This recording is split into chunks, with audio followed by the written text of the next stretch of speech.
Hello dear students, welcome to ATP Star. So students, today we are going to learn about some applications of trigonometry. तो students, last जो हमने chapter discuss किया था वो था हमारा ट्रिग्नोमेट्री, मतलब ट्रिग्नोमेट्री का इंट्रोडक्शन। ट्रिग्नोमेट्री क्या होता है ना, उसमें क्या आइडेंटिटीज होती है, क्या फॉर्मूलाज होता है, क्या रिलेशंस हमें यहाँ पे याद रखने हैं, वो सब मैंने आपको लास्ट लेक्चर में बताया था, राइट। तो ये वही हमारा चैप्टर बिल्कुल उसी से रिलेटेड कैसे है, बिकॉज यहाँ पर हम जो ट्रिग्नोमेट्री हमारे पास चैप्टर है उसी की एप्लीकेशन सीख रहे हैं। मतलब ट्रिग्नोमेट्री हमारे यहाँ पर क्या यूज आती है, हमने ट्रिग्नोमेट्री तो पढ़ ली, लेकिन वो हमारे क्या यूज आएगी, क्यों पढ़ रहे हैं हम ट्रिग्नोमेट्री। सो एप्लीकेशंस हम यहाँ पे डिस्कस करेंगे। तो क्या काम आती है, आपने देखा होगा, जैसे मेरे पास यहाँ पे, मतलब मेरे सामने कोई यहाँ पे टॉल एक बिल्डिंग है, राइट। अब मैं बिल्डिंग से कुछ डिस्टेंस पे खड़ी हूँ और मैं यहाँ पर ऊपर टॉप पर देख रही हूँ, टॉप पर कोई आदमी खड़ा है, मैं उसे देख रही हूँ, राइट। अब वो जो मेरे को यहाँ पर आदमी दिख रहा है, मैं उसे देख रही हूँ, तो यहाँ पर अब यहाँ मेरी आईज से लेकर और वहां जहां वो आदमी खड़ा है टॉप पर, वहां तक की जो डिस्टेंस है वो कितनी होगी, वो मैं यहाँ पर इसकी हेल्प से मेजर कर सकती हूँ। इस बिल्डिंग की हाइट कितनी होगी, मैं वो मेजर कर सकती हूँ। यहाँ पर मेरे पास में जो बिल्डिंग का जो फुट है, मतलब बेसमेंट है, वहां से लेकर मेरे तक की जो डिस्टेंस है वो भी मैं मेजर कर सकती हूँ। सो यहाँ पर अगर हमारे पास एंगल्स और कुछ साइड्स हमें पता है, ठीक है, थोड़ी भी अगर हमें, जैसे कि हमने राइट एंगल ट्रायंगल की बात की थी, तो उसके अंदर अगर हमारे पास में यहाँ पर क्या होता है, ट्रिग्नोमेट्री रेशोज अगर हमें फाइंड करने होते हैं, तो अगर हमारे पास वहां पर उस राइट एंगल ट्रायंगल की साइड्स अवेलेबल है, तो हम क्या कर सकते हैं, फाइंड कर सकते हैं ट्रिग्नोमेट्री रेशोज। मतलब ट्रिग्नोमेट्री रेशोज फाइंड हो जाएंगे तो हमें यहाँ पे एंगल भी मिल जाएगा, और अगर हमारे पास एंगल है तो हम यहाँ पे ट्रिग्नोमेट्री रेशो भी फाइंड कर सकते हैं। मतलब ये सब आपस में एक दूसरे से रिलेट करते हैं, और कैसे रिलेट करते हैं, कैसे हम ये सब फाइंड करेंगे, ये हम इस लेक्चर में देखेंगे, राइट स्टूडेंट्स। सो स्टार्ट करते हैं हमारा chapter. So in this chapter we shall be applying trigonometric results to discuss simple problems based on height and distance. So simple C language में अगर कहा जाए तो हम ऐसी प्रॉब्लम्स को यहाँ पे सॉल्व करेंगे जो किस पे बेस्ड होती है, हाइट एंड डिस्टेंस पे बेस्ड होती है, ठीक है। हाइट होगी, डिस्टेंस होगी, तो हाइट और डिस्टेंस से रिलेटेड जो क्वेश्चन है वो हमारे ट्रिग्नोमेट्री से ही सॉल्व होते हैं। सो कैसे सॉल्व करेंगे, तो उसके लिए कुछ मैं आपको पॉइंट्स यहाँ पे बताऊंगी, कुछ टर्म्स हम यहाँ पे यूज करते हैं, तो वो टर्म्स आपको यहाँ पर याद होनी चाहिए, तो उन्हें आप ध्यान से यहाँ पे पहले समझ लेंगे, राइट। सो फर्स्ट है मेरे पास में यहाँ पे थिंग क्या, लाइन ऑफ साइट। तो लाइन ऑफ साइट यहाँ पर क्या होगा, लाइन ऑफ साइट किसे कहेंगे हम। सो देखो यहाँ पर आपको ये डायग्राम नजर आ रहा होगा, राइट। यहाँ पर जब मैं यहाँ पे बिल्डिंग है ना, बिल्डिंग पे कोई आदमी खड़ा है, मैं उसे देख रही हूँ, तो मेरी आईज से लेकर और जहां मैं उसको देख रही हूँ वहां पर एक लाइन बनती है कि नहीं। जैसे यहाँ पर ये कोई बिल्डिंग है ना, ये कोई बिल्डिंग है, राइट। यहाँ पर कोई आदमी खड़ा है और मैं यहाँ पे खड़ी हूँ, ठीक है, मैं यहाँ खड़ी हूँ, यहाँ से मैं क्या कर रही हूँ, इसे देख रही हूँ। तो देखो यहाँ पर ये जो मेरे पास में लाइन बनी है ना, जो आई कांटेक्ट हो रहा है, ये होती है हमारी लाइन ऑफ साइट। सो यहाँ पर अगर ये हमारी आई है और ये पी कोई पॉइंट है जहां पे देखा जा रहा है, तो ये होगी यहाँ पर लाइन ऑफ साइट, एंड ये हमारे पास में होगी हॉरिजॉन्टल लाइन, मतलब बिल्कुल इस तरह से, ओके। सो डेफिनेशन क्या होगी, it is the line from the eyes of the observer. Observer कौन हो गया, मैं, ठीक है। Observer to a point where the person is viewing, जहां पर जिस ऑब्जेक्ट को, जिस चीज को ऑब्जर्वर देख रहा है, तो वहां पे एक लाइन बनती है, उसे हम लाइन ऑफ साइट यहां पर कहते हैं, okay. So line of site आपका क्लियर हो गया होगा यहाँ से। अब बात करते हैं हम हॉरिजॉन्टल लाइन की। सो हॉरिजॉन्टल लाइन मैंने आपको बताया क्या होती है। So a horizontal line is a distance between the observer and the object. So यहाँ पर हमारे पास में जो डिस्टेंस होगी वो क्या होगी, मतलब जो डिस्टेंस है हमारे पास में, हम जहां, जैसे मैं यहाँ खड़ी हूँ, ठीक है, और सामने मेरे पास बिल्डिंग है, तो मेरे यहाँ से लेकर जो बिल्डिंग है वहां तक की जो डिस्टेंस है ना, वो मेरे पास होगी यहाँ पर हॉरिजॉन्टल लाइन। सो ये हमारे पास में हॉरिजॉन्टल लाइन होगी। तो ऑब्जेक्ट मतलब कोई भी ऑब्जेक्ट हो सकता है जिसे भी आप देख रहे हैं, ठीक है, कोई भी चीज हो सकती है, जरूरी नहीं है बिल्डिंग ही हो। मैंने यहाँ पे जस्ट एक एग्जाम्पल लेकर आपको बताया है। सो हॉरिजॉन्टल लाइन क्या होती है, horizontal line is a distance between the observer and object, clear. Now next term है यहाँ हमारे पास में एंगल ऑफ एलिवेशन। सबसे इंपॉर्टेंट थिंग, ये दोनों चीजें आपको ध्यान से समझ लेनी है। क्या? एक तो angle of elevation and angle of depression. So दोनों चीजें मेरी क्या होती है आपको पता होना चाहिए। अगर ये दोनों चीजें आपके क्लियर नहीं होती है देन आप इस चैप्टर से रिलेटेड कोई क्वेश्चन नहीं कर पाएंगे। सो ध्यान से इसे समझ लीजिए। और मैं आपको पहले भी कह रही हूं कि यह चैप्टर स्टार्ट करने से पहले आपको यहाँ पर जो प्रीवियस चैप्टर था हमारा ट्रिग्नोमेट्री, उसे आपको देखना होगा। आप उसे जाकर देखिए। वो नहीं देखेंगे जब तक आपको वो नहीं आता है तब तक आप ये नहीं कर पाएंगे। ओके, सो वो जरूर आपको यहाँ पे अच्छे से आना चाहिए इस चैप्टर को समझने के लिए, करने के लिए, राइट। अब बात करते हैं हम एंगल ऑफ एलिवेशन की। सो स्टूडेंट्स, मैंने आपको यहाँ पे बताया अभी कि लाइन ऑफ साइट एंड एक हॉरिजॉन्टल लाइन हमारे पास भी होती है। जैसे हमारा ऑब्जेक्ट है P, ओके, P जो हमारा ऑब्जेक्ट है और यहाँ पर कोई आदमी खड़ा है, जैसे ये यहाँ पे खड़ा है, ठीक है। अब ये यहाँ पर इस ऑब्जेक्ट को देख रहा है, तो ये इस ऑब्जेक्ट को देख रहा है, तो ये देखने वाली जो लाइन है ये तो हमारी लाइन ऑफ साइट हो जाएगी। एंड ये जो डिस्टेंस है देखो यहाँ तक बिल्कुल हॉरिजॉन्टल डिस्टेंस की हम बात कर रहे हैं, तो ये जो डिस्टेंस है ये हॉरिजॉन्टल लाइन हो जाएगी। तो ये लाइन ऑफ साइट और हॉरिजॉन्टल लाइन के बीच में जो एंगल बनता है ना, वो एंगल होता है हमारा एंगल ऑफ एलिवेशन। सो बहुत ही सिंपल सी चीज है एंगल ऑफ एलिवेशन, ठीक है। तो इसे हम क्या बोलेंगे? एंगल ऑफ एलिवेशन यहाँ पे बोलेंगे। दोनों लाइंस के बीच में जो हमारा एंगल बन रहा है वो हमारा होगा angle of elevation. So it is the angle formed by the line of site with horizontal line through the eyes of observer when the object is above the horizontal line. क्या condition है? जब हमारे पास angle of elevation कब बनता है? जब हमारा जो ऑब्जेक्ट है वो हॉरिजॉन्टल लाइन के अबव हो। वो पॉइंट मतलब जो चीज हम देख रहे हैं वो ये हॉरिजॉन्टल लाइन के अबव हो सकता है कि हॉरिजॉन्टल लाइन के नीचे भी हो। तो जब नीचे होगा तब हमारे पास होगा एंगल ऑफ डिप्रेशन। वो कैसे बनता है वो भी मैं आपको बताऊंगी। ओके, सो ये मेरे पास में क्या हो जाएगा? Angle of elevation, right. Now next बात करेंगे हम angle of depression. So angle of depression क्या होगा? सो देखो ध्यान से, अब हमारे पास में ऑब्जेक्ट कहां है? ऑब्जेक्ट हमारे पास में यहां है। मतलब हुआ क्या, देखो यहां पर जैसे कि एक एग्जांपल बताती हूं मैं आपको। ये एक टावर है, ये टावर पर यहां पे जगह है और यहां पर मेरी कौन खड़ी है? यहां पे प्रिया खड़ी है। कौन खड़ी है? प्रिया खड़ी है। सो दिस इज प्रिया। अब ये जो प्रिया है ये क्या कर रही है? यहां नीचे खड़े हुए राहुल को देख रही है। किसको देख रही है? राहुल को। अब जब ये प्रिया राहुल को देख रही है तो यहां पर कैसे देखेगी? इसी तरह से देखेगी। यहां पर ऐसे आई कांटेक्ट बनेगा इनका। तो ये जो लाइन होगी मेरे पास में ये क्या हो जाएगी? ये लाइन हो जाएगी मेरे पास में क्या? Line of site. अब मैंने आपको कहा था कि जो हॉरिजॉन्टल लाइन होती है हॉरिजॉन्टल होगी तो किसके बीच में होती है? वो ऑब्जेक्ट और हमारे पास जो व्यूअर है, ऑब्जर्वर है, उसके बीच की हॉरिजॉन्टल डिस्टेंस। सो इसका मतलब ये वाली जो लाइन होगी मेरे पास में, ये यहां तक देखो, इसको इस तरह से तो ये मेरे पास में हो जाएगी हॉरिजॉन्टल लाइन। और horizontal line and line of site के बीच का जो एंगल है वही तो क्या होता है हमारा? यहां पर एंगल ऑफ डिप्रेशन होता है। मतलब अगर ये हॉरिजॉन्टल लाइन के नीचे बनता है एंगल तो हम बोलेंगे एंगल ऑफ डिप्रेशन। लेकिन जैसे एंगल हमारा यहां पर मतलब ऑब्जेक्ट अगर हमारा हॉरिजॉन्टल लाइन के अबव है तो हम बोल देंगे कि एंगल ऑफ एलिवेशन है। सो देखो यहां ये लड़की अगर इसको देख रही है, प्रिया राहुल को देख रही है, तो एंगल हमारा कहां बनेगा? थीटा। यहां थीटा हमने मान लिया, एंगल यहां बनेगा, ठीक है। लेकिन अगर हम कहते हैं क्या कि ये जो राहुल है ये अब प्रिया को देख रहा है, ठीक है, तो जब राहुल हमारा अब प्रिया को देख रहा है तो ऑब्जर्वर कौन हो गया?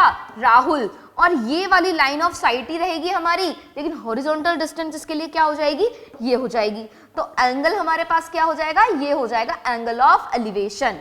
सो मैंने इस डायग्राम में आपको दोनों चीजें क्लियर कर दी है कि एंगल ऑफ डिप्रेशन क्या होता है और एंगल ऑफ एलिवेशन क्या होता है। जब ऑब्जर्वर आपका नीचे से ऊपर किसी चीज को देख रहा है तो एंगल ऑफ एलिवेशन बनेगा। लेकिन अगर ऑब्जर्वर आपका ऊपर बैठा है और नीचे किसी चीज को देख रहा है तो आपका यहाँ पर कौन सा एंगल बनेगा? एंगल ऑफ डिप्रेशन बनेगा। और कैसे बनेगा वो मैंने आपको यहाँ पे बता दिया।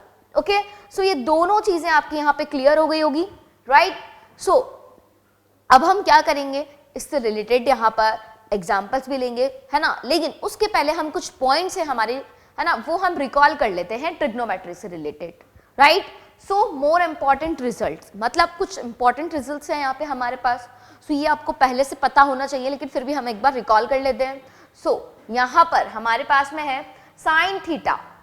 Sign theta is equal to perpendicular upon hypotenuse. मैंने आपको बताया था पहले भी, तो कैसे आप इसे लर्न रख सकते हैं, देखो यहां पर आप इस तरह से लर्न रखेंगे P B P, ठीक है, H H B।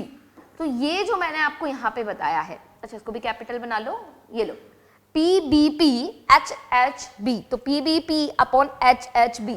तो इसका मतलब हमारे पास में फर्स्ट P अपॉन H हो जाएगा किसके लिए, साइन के लिए, B अपॉन H हो जाएगा किसके लिए, कोस के लिए, एंड B अपॉन B किसके लिए हो जाएगा, tan के लिए। तो PHB का मीनिंग क्या है, परपेंडिकुलर, बेस एंड हाइपोटेनियस। सो अगर हमारे पास ये कोई राइट एंगल है, राइट एंगल ट्राइंगल है एंड हमारा एंगल है यहाँ पे थीटा A, सो यहाँ से हमारे पास ये हो जाएगा हाइपोटेनियस, ये हो जाएगा बेस, ये हो जाएगा यहाँ से क्या, परपेंडिकुलर। सो हम यहाँ पे क्या कर सकते हैं, यहाँ पर हम लिख सकते हैं क्या, यहाँ पे साइन कोस और tan की वैल्यू, जो कि क्या है, हमारे ट्रिग्नोमेट्रिक रेशियोज है। तो ये ट्रिग्नोमेट्रिक रेशियोज जो हमारे हैं, इनको कैसे फाइंड किया जाता है वो मैंने आपको बता दिया। फॉर्मूला क्या होगा, sine theta is equal to perpendicular upon hypotenuse, cos theta is equal to base upon hypotenuse, tan theta is equal to perpendicular upon base. तो यही फॉर्मूला है। तो इनको लर्न रखने के लिए मैंने आपको यहाँ पे ट्रिक बता दी है। अब बात आती है हमारे कोसेक, सेक एंड कोट की, तो वो हम कैसे लर्न रखेंगे।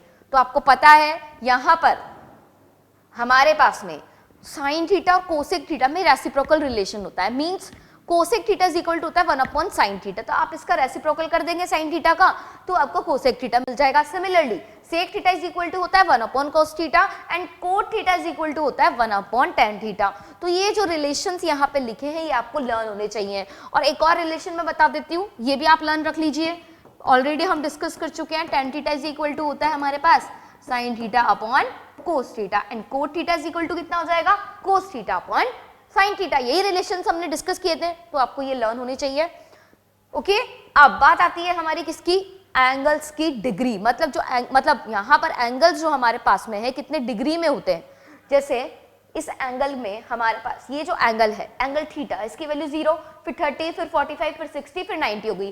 तो हर एक ट्रिग्नोमेट्री रेशियो के लिए आपको ये वैल्यूज लर्न होनी चाहिए। सो यहाँ पर इंपोर्टेंटली आपको कितने, साइन, tan और कोस, इन तीनों की वैल्यू तो आपको लर्न होनी चाहिए अच्छी तरह से, तब आप यहाँ पे इस चैप्टर को अच्छे से कर पाएंगे।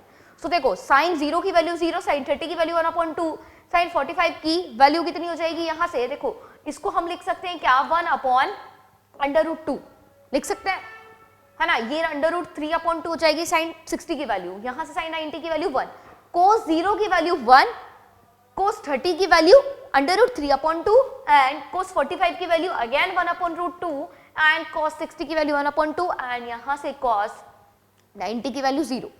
इसी तरह से tan की भी लर्न रखनी है, सेक की भी लर्न रखनी है, आपको कोसेक की लर्न रखनी है, सारी वैल्यूज आपको यहाँ पे लर्न होनी चाहिए, राइट। और ये जो मैंने यहाँ पे आपको टेबल लिखी हुई है, इसको कैसे इजीली आप लर्न रख सकते हैं, उसके लिए मैंने आपको ट्रिक भी बताई है ना, प्रीवियस लेक्चर में। तो आप वहां से इसे देख भी सकते हैं कि कैसे आपको यहाँ पे इसे इजीली लर्न रखना है। बहुत ही सिंपल सा मैंने ट्रिक बताई थी। ओके, नाउ ये सारी चीजें अगर आपको पता है, जो मैंने अभी आपको यहाँ पे बोला, वो सारी चीजें अगर आपको लर्न है, देन हम यहाँ पे क्या कर सकते हैं, इस चैप्टर से रिलेटेड क्वेश्चन अब स्टार्ट कर सकते हैं यहाँ पे। तो कैसे करना है, बहुत अच्छे से आपको मजा आएगा इन क्वेश्चंस को करने में, लेकिन आपको थोड़ा सा यहाँ पर ओपनली सोचना है, अच्छे से क्वेश्चन को पढ़ना है। ओके, सो स्टार्ट करते हैं हम यहाँ पे क्वेश्चन नंबर 1। सो क्या बोला गया है हमारे पास यहाँ पे क्वेश्चन में, अ tower stands vertically on the ground. क्या कहा गया है, एक टावर है जो कि खड़ा हुआ है वर्टिकली ऑन द ग्राउंड। तो जैसा जैसा यहाँ पे क्वेश्चन बोलता जाता है, वैसे वैसे आपको क्या करना है, डायग्राम यहाँ पे फॉर्म कर लेना है। सो अभी क्या हुआ, अभी क्या बताया कि एक जो टावर है वो वर्टिकली ग्राउंड पर खड़ा है। तो ये रहा हमारा टावर, ये रहा हमारा टावर, इसको नेम दे दो A B। तो वर्टिकली खड़ा है एकदम, ठीक है, इसका मतलब ये हमारा टावर हो गया AB। अब आगे क्या है, from a point on the ground, ground पर कोई पॉइंट है which is 15 metre away from the foot of the tower. जो वो वाला पॉइंट जो है वो इस टावर के फुट से कितना दूर है, 15 मीटर। तो हम यहाँ पे ले लेते हैं, ये रहा हमारा कोई पॉइंट, ठीक है, और ये जो पॉइंट C है, इस पॉइंट C की टावर का फुट क्या होएगा हमारा, यहाँ पे क्या होगा B। सो जो B पॉइंट से C की जो डिस्टेंस होगी वो होगी 15 मीटर। ओके, सो इसको मैच कर लेते हैं। तो हमारे पास जो BC जो डिस्टेंस है वो कितनी हो जाएगी, 15 मीटर हो जाएगी। करेक्ट। आगे क्या बोला गया है, the angle of elevation of the top of the tower is found to be 60 degree. अब हमें बोला गया है कि जो एंगल ऑफ एलिवेशन है टावर के टॉप से वो कितना है, 60 डिग्री है। तो जब 60 degree angle of elevation given है तो हमने आपको पहले बोला था कि जो एंगल ऑफ एलिवेशन होता है वो कैसा होता है, हॉरिजॉन्टल लाइन के अबव होता है। सो ये हमारे पास में हॉरिजॉन्टल लाइन होगी, ठीक है, और यहाँ पे इन दोनों को मिला दो तो ये होगा आपका angle of elevation. So angle AC भी हमारे पास कितना आ गया, यहाँ पे 60 डिग्री आ गया। अब आपको पता है वर्टिकली कोई ये हमारे पास में एक टावर खड़ा हुआ है, तो अगर आपने देखा हो, आप आसपास देखेंगे टावर बिल्डिंग्स वगैरह सब खड़ी होती है तो एकदम बिल्कुल स्ट्रेट होती है, 90 डिग्री पे बनी होती है। ऐसा तो नहीं है कि 45 डिग्री पे कोई बिल्डिंग आपको नजर आ रही है या 45 डिग्री पे टावर नजर आ रहा है। नो नो, कभी नहीं होता है ऐसा, हमेशा 90 डिग्री पे ही बनेगा।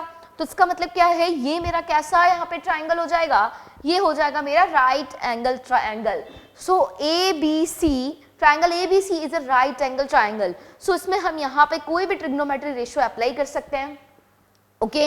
लेकिन हमसे पूछा क्या गया है, ये देखिए आप, क्या पूछा गया है, find the height of the tower. यहां पर जो टावर है उसकी हाइट आपको पता करनी है। सो देखो मुझे क्वेश्चन में सिर्फ इतना गिवन है कि यहां से लेकर यहां तक की जो डिस्टेंस है, इसके फुट से लेकर ग्राउंड पर किसी पॉइंट तक की डिस्टेंस कितनी है, 15 मीटर है। देखो इसका एक छोटा सा एग्जांपल हम कैसे हम ले सकते हैं रियल लाइफ में। जैसे मान लो मैं यहाँ खड़ी हूँ, ठीक है, मेरे सामने कोई बिल्डिंग है। अब ये जो बिल्डिंग है, बिल्डिंग पे खड़े हुए किसी इंसान को मैं देख रही हूँ, ठीक है, तो यहाँ पर मेरी लाइन ऑफ साइट बन जाएगी, है ना, और यहां से लेके बिल्डिंग तक की जो डिस्टेंस है वो कितनी है मेरी, 15 मीटर। तो मुझे इस बिल्डिंग की हाइट बतानी है, तो बिल्कुल यही कंडीशन यहाँ पे लगी हुई है। और एंगल ऑफ एलिवेशन गिवन है 60 डिग्री, कि 60 डिग्री के एंगल पे मैं देख रही हूँ, ठीक है। सो यहाँ से हमारे पास में एंगल ऑफ एलिवेशन 60 और ये 90 डिग्री यहाँ पर हमारा एंगल बन रहा है। और AB हमें फाइंड करना है। AB हमारी क्या है, टावर की हाइट। सो यहाँ से इसको हम ले लेते हैं क्या, स्मॉल h। टावर की जो हाइट है वो कितनी लेंगे हम, स्मॉल h, ओके। अब यहां पर हम अप्लाई करेंगे ट्रिग्नोमेट्रिक रेशियोज। सो देखो अब आपको यहाँ पे कौन सा ट्रिग्नोमेट्रिक रेशियो यूज करना है, ये यहाँ पे पहला क्वेश्चन हमारे दिमाग में आता है कि tan यूज करें, साइन यूज करें, कोस यूज करें। इन तीनों में से ही आपको यूज करना होता है, ठीक है। तो सबसे पहले तो आप यहाँ पर ये फॉर्मूला लिख लो, क्या, P डबल HB। अब इसमें देखो ये हमारे पास होता है साइन के लिए, है ना, ये हमारा साइन के लिए, ये होता है हमारा कोस के लिए, ये होता है हमारा tan के लिए, राइट। अब यहां पर हमारे पास में हमें फाइंड क्या करना है, पहले चेक करो इसके अंदर हाइपोटेनियस क्या है, साइड परपेंडिकुलर क्या है, बेस क्या है। सो जब एंगल हमारा ये, तो इसके अपोजिट वाली साइड क्या होती है, परपेंडिकुलर, एंड ये हो जाएगा बेस और ये हो जाएगा हमारा hypotenuse. So hypotenuse, perpendicular and base, right. लेकिन हमें फाइंड क्या करना है, हाइट, मतलब परपेंडिकुलर फाइंड करना है। हमें यहाँ पे इसके हाइपोटेनियस से कोई मतलब नहीं है, ठीक है।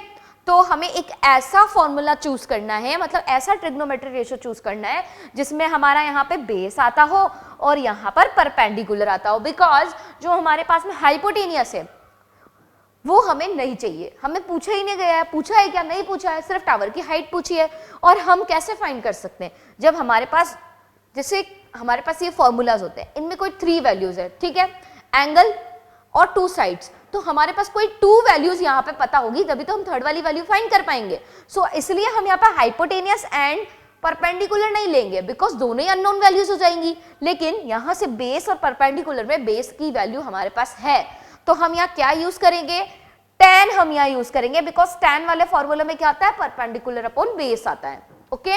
सो यहाँ से हम लिख लेंगे क्या, इन ट्रायंगल ABC। सो यहां पर हम लिख सकते हैं क्या, tan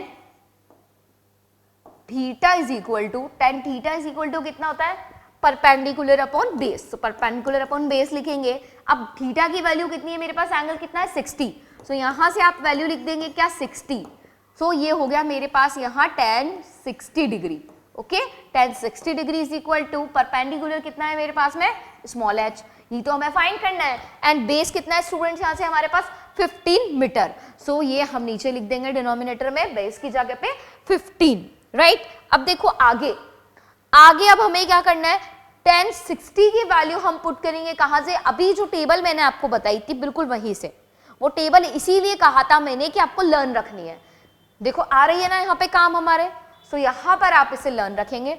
सो tan 60 की वैल्यू कितनी होती है स्टूडेंट्स, √3। सो यहाँ पे हम पुट कर देंगे value √3 is equal to height upon 15। अब इसे क्रॉस मल्टीप्लाई कर लो तो हमें यहाँ पर हाइट की वैल्यू मिल जाएगी कितनी, 15 √3 मीटर। तो हमें यहाँ पर इस टावर की हाइट ही फाइंड करनी थी, तो हमने यहाँ पे इसकी हाइट फाइंड कर ली, कितनी आई, 15 √3 मीटर। सो ये क्वेश्चन हमारा यहाँ पे इजीली सॉल्व हो गया। सो ये जो छोटी छोटी चीजें मैंने आपको बताई है कि किस तरह से आपको यहाँ पे क्वेश्चन को सॉल्व करना है। तो क्या करना होता है, सबसे पहले आपका डायग्राम यहाँ पे बनाना चाहिए। डायग्राम अगर आपका परफेक्ट बन गया देन आप यहाँ पर क्वेश्चन को आराम से कर पाएंगे। आपको समझ आएगा कि हमें कौन सी वैल्यू गिवन है, कौन सी वैल्यू हमें फाइंड करनी है। अगर डायग्राम ही आपका रॉन्ग बन गया देन कुछ नहीं हो सकता फिर। ओके, सो ध्यान से सोच समझ के डायग्राम बनाएंगे आप, जो जो क्वेश्चन में बोला गया है। अब नेक्स्ट हमारे पास यहाँ पे क्वेश्चन क्या है, देखिए, एन ऑब्जर्वर 1.5 मीटर टॉल। देखो यहाँ जो ऑब्जर्वर है, मतलब जो देख रहा है, वो कितना लंबा है, 1.5 मीटर लंबा है। उसकी जो हाइट है वो कितनी, 1.5 मीटर, ठीक है। And tall is 28.5 metre away from a chimney. तो एक जो चिमनी है, ठीक है, यहाँ पर एक ऑब्जर्वर है जो 1.5 मीटर लंबा है, ठीक है, और वो क्या कर रहा है, यहाँ पर जो चिमनी लगी हुई है उससे कितनी डिस्टेंस पर है, ये रही हमारी चिमनी, ये चिमनी ए बी हमारे पास चिमनी है, और ये डीसी यहाँ पर हमारे पास में क्या है, ऑब्जर्वर है, जिसकी हाइट कितनी गिवन है हमें, 1.5 मीटर। एंड इस ऑब्जर्वर से लेके चिमनी तक की जो डिस्टेंस है, मतलब ये बीसी जो डिस्टेंस है वो कितनी है, 28.5 मीटर है। क्लियर, इतनी चीज आपको समझ आ गई। अब आगे क्या बोला गया है, the angle of elevation of the top of the chimney from her eyes is 45 degree. देखो अब एंगल ऑफ एलिवेशन कहां से कहां तक बोला है उसने, जो चिमनी है उसके टॉप से लेकर वो जो लड़की खड़ी है 1.5 मीटर की, उसकी आईज तक। मतलब जैसे मैं यहाँ खड़ी हूं, ठीक है, तो मेरी जो पूरी डिस्टेंस है, मतलब मेरी जो पूरी हाइट है, उसके अंदर अब आईज से मैं देख रही हूं तो लाइन ऑफ साइट मेरी यहां बनेगी, है ना, टॉप से लेकर मेरी आईज तक, और हॉरिजॉन्टल लाइन कहां बनेगी, यहां आईज से। तो इतनी जो मेरी यहाँ पर हाइट है वो तो मुझे हटानी पड़ेगी, है ना, वो तो मेरी आएगी नहीं, इंक्लूड ही नहीं होगी। तो इसलिए हमारे पास जो एंगल है वो इसके आईज से बनेगा। तो हॉरिजॉन्टल लाइन मेरी ये हो जाएगी और ये हो जाएगी हमारे पास लाइन ऑफ साइट। तो जो एंगल ऑफ एलिवेशन है वो है हमारा 45 डिग्री। तो एंगल एंगल ADE हमारे पास हो जाएगा 45 डिग्री। ओके, नाउ अब फाइंड क्या करना है, what is the height of the chimney, इस चिमनी की हाइट आपको फाइंड करनी है। सो मतलब आपको यहाँ पे ये पूरी जो AB डिस्टेंस है ये आपको फाइंड करनी है। तो AB की मतलब जो AB डिस्टेंस है वो हम कैसे फाइंड करेंगे। सो देखो यहाँ पर हमारे पास में ABE जो ये बना हुआ है, ये क्या है, ये एक यहाँ पर राइट एंगल ट्रायंगल है। ओके, अब देखो जो DE हमारा है वो पैरेलल है किसके, CB के, और DC हमारा पैरेलल है किसके, BE के। तो ये चीज हम यहाँ पे लिख लेते हैं, BC parallel to DE and BC जो है वो हमारा DE के इक्वल। ये डायग्राम देख के आपको दिख रहा होगा बिल्कुल। एंड हमारा जो DC है वो इक्वल होगा किसके, BE के, और ये हमारा DC जो है वो यहाँ पर पैरेलल होगा किसके, BE के, राइट। सो ये दोनों चीजें मैंने यहाँ पर लिख दी है। ओके, अब देखो ये मेरा क्या हो गया, रेक्टेंगल हो गया। तो यहाँ पर अगर मेरे पास में DC 1.5 सेंटीमीटर है तो BE भी 1.5 सेंटीमीटर होगा। तो हमारे पास BE डिस्टेंस कितनी हो गई, 1.5 मीटर हो गई, ठीक है, मीटर है, सेंटीमीटर नहीं है, और AE हमें पता नहीं है। तो देखो चिमनी की जो हाइट है उसके अंदर BE हमें पता चल गया कितना, 1.5 मीटर, और AE हमें फाइंड करना है। तो इस AE को मैं H मान लेती हूँ, ठीक है। सो मैं यहाँ पे चिमनी की हाइट लिखूंगी क्या, AB is equal to AE plus BE। So हम लिख सकते हैं H प्लस कितनी हो जाएगी, 1.5 मीटर। तो अगर इसके अंदर मैं AE की इस H की वैल्यू पुट कर दूं, है ना, इस H की वैल्यू पुट कर दूं तो मुझे क्या मिल जाएगी, इस चिमनी की हाइट मिल जाएगी। अब मेरा पूरा कंसंट्रेशन किस पे होना चाहिए कि ये जो मेरे पास में H है इसकी वैल्यू कैसे फाइंड की जाए। सो स्टूडेंट्स यहाँ देखो DE की वैल्यू इक्वल है हमारे BC के, तो हम DE की वैल्यू लिख सकते हैं कितनी, 28.5 मीटर। सो ये वैल्यू भी कितनी हो जाएगी, 28.5 मीटर हो जाएगी। अब देखो यहाँ पर ADE मेरे पास में क्या बन रहा है, एक राइट एंगल ट्राइंगल बन रहा है, तो हम लिखेंगे इन ट्राइंगल ADE, है ना। अब देखो यहाँ पर ADE मेरा राइट एंगल ट्राइंगल है, मुझे फाइंड क्या करना है, यहाँ पर H फाइंड करना है। सो एंगल हमारा कहाँ बन रहा है, ये रहा। अब इस ट्राइंगल में आप देखकर बताइए कि परपेंडिकुलर क्या होगा, बेस क्या होगा, हाइपोटेनियस क्या होगा। सो यहाँ पे ये होगा हमारा हाइपोटेनियस, ये होगा बेस। एंगल के सामने वाली जो साइड होती है वो होती है हमारे पास में क्या, यहाँ पर perpendicular. So this is perpendicular, hypotenuse and base. अब मैं यहाँ पर कौन सा फॉर्मूला यूज करूं, मतलब कौन सा ट्रिग्नोमेट्री रेशियो यूज करूं जिससे मैं इस H की वैल्यू को फाइंड कर पाऊं। हमारे पास क्या क्या वैल्यू हमें चाहिए, देखो बेस हमें गिवन है, परपेंडिकुलर हमें फाइंड करना है। तो परपेंडिकुलर और बेस मेरा किस में आता है, tan में आता है। सो मैं यहाँ tan थीटा अप्लाई करूंगी। So tan theta is equal to कितना होता है हमारे पास, perpendicular upon base. Okay, so theta की वैल्यू कितनी है, 45। So tan 45 is equal to हमारे पास परपेंडिकुलर कितना है H, बेस कितना है हमारे पास 28.5। ओके, अब यहां पर देखिए आप आगे इस tan 45 डिग्री की वैल्यू क्या होती है। सो उस टेबल से आपको यहाँ पर देखना है, वैसे लर्न होनी चाहिए, बट अगर आपको लर्न नहीं है देन आप वो टेबल से यहाँ पर वैल्यूज देख सकते हैं। सो tan 45 की वैल्यू कितनी होगी स्टूडेंट्स, 1। सो यहाँ हम वैल्यू लिख देंगे 1 is equal to H upon 28.5। तो यहां से क्रॉस मल्टीप्लाई करेंगे, H की वैल्यू मिल जाएगी 28.5 मीटर। ओके, सो हमें यहां पर H की वैल्यू मिल गई। अब इस H की वैल्यू को हम यहां पुट करते थे तो हमें ये जो चिमनी है इसकी हाइट मिल जाएगी। So AB is equal to कितना हो जाएगा, 28.5 plus 1.5। So AB is equal to कितना आ गया यहां से हमारे पास में, ये कितना हो जाएगा स्टूडेंट्स, 30 मीटर। दोनों को ऐड कर लो तो यहां से हमें चिमनी की जो हाइट है वो कितनी मिल गई, 30 मीटर मिल गई। सो बहुत इजीली हम यहाँ पे फाइंड कर सकते हैं इसे, कोई ज्यादा कैलकुलेशन नहीं की है मैंने, कितनी सिंपल सी कैलकुलेशंस हुई है, लेकिन हमें यहाँ पे सिर्फ इसका मेथड ध्यान होना चाहिए कि इसे करना कैसे है। ओके, नाउ नेक्स्ट देखते हैं हम यहाँ पे क्वेश्चन। सो नेक्स्ट क्वेश्चन है हमारे पास यहाँ पे बच्चों, देखो फ्रॉम अ पॉइंट, क्या बोला है, from a point P on the ground, the angle of elevation of the top of a 10 meter tall building is 30 degree. ठीक है, a flag is hoisted at the top of the building and the angle of elevation of the top of the flagstaff from P is 45 degree. Find the length of the flagstaff and the distance of the building from the point P. Question में क्या बोला गया है ध्यान से आपको समझना है। सो एक एक लाइन को आप यहाँ पे ध्यान से पढ़िए और डायग्राम फॉर्म करते जाइए। मैंने पूरा क्वेश्चन आपको पढ़ दिया, लेकिन ऐसे हमें यहाँ पे कुछ समझ नहीं आएगा जब तक हमारा यहाँ पे डायग्राम नहीं बनेगा। ओके, सो फिगर आप पहले बनाएंगे। सो देखो from a point P on the ground, अब यहाँ पे ग्राउंड पर कोई पॉइंट ले लीजिए P, ये है हमारा पॉइंट P, ले लिया। अब क्या कहा गया है, from a point P on the ground the angle of elevation of the top of a 10 metre tall building. कहां पे 10 मीटर टॉल बिल्डिंग है, उसके टॉप से यहां पॉइंट P पर जो एंगल ऑफ एलिवेशन है वो बन रहा है। ठीक है, मतलब तो कितना एंगल ऑफ एलिवेशन बन रहा है वो हम देखेंगे अभी। तो ये पहले हमारी बिल्डिंग हो गई, इस पॉइंट को नाम दे दूंगी मैं Q, और ये वाला हो जाएगा मेरा R।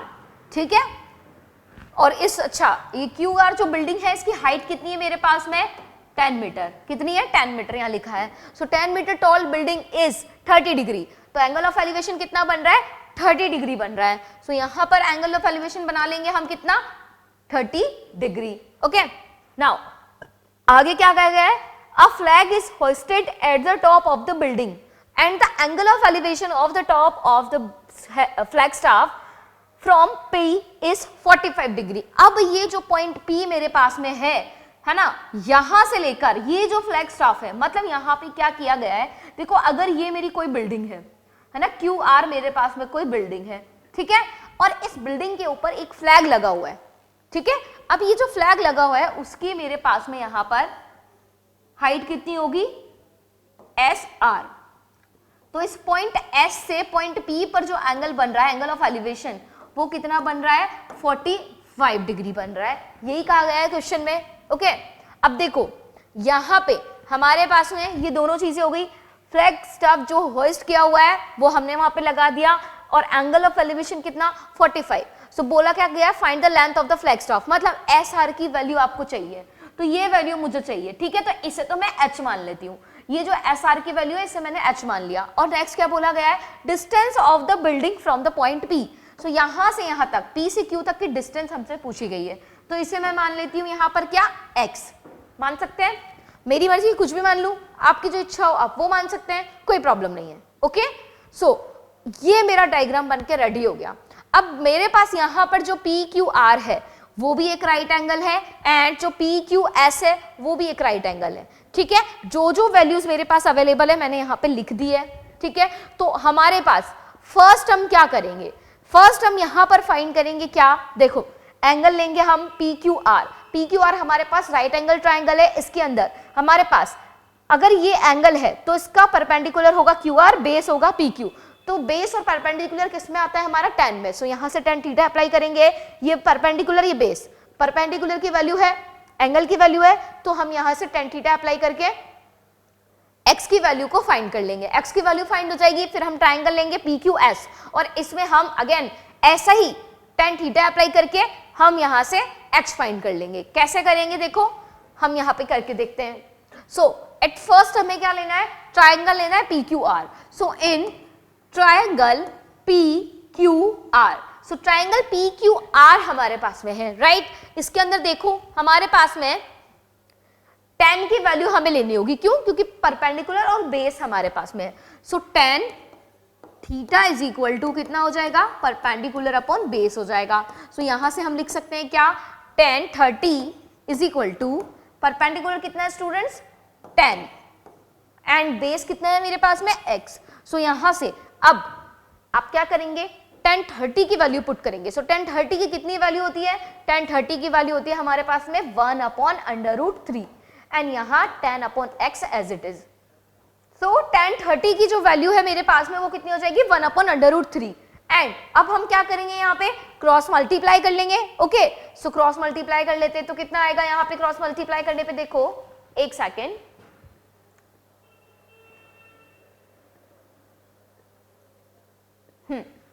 क्रॉस मल्टीप्लाई करने पे कितना आएगा students, x is equal to 3 multiply by 10।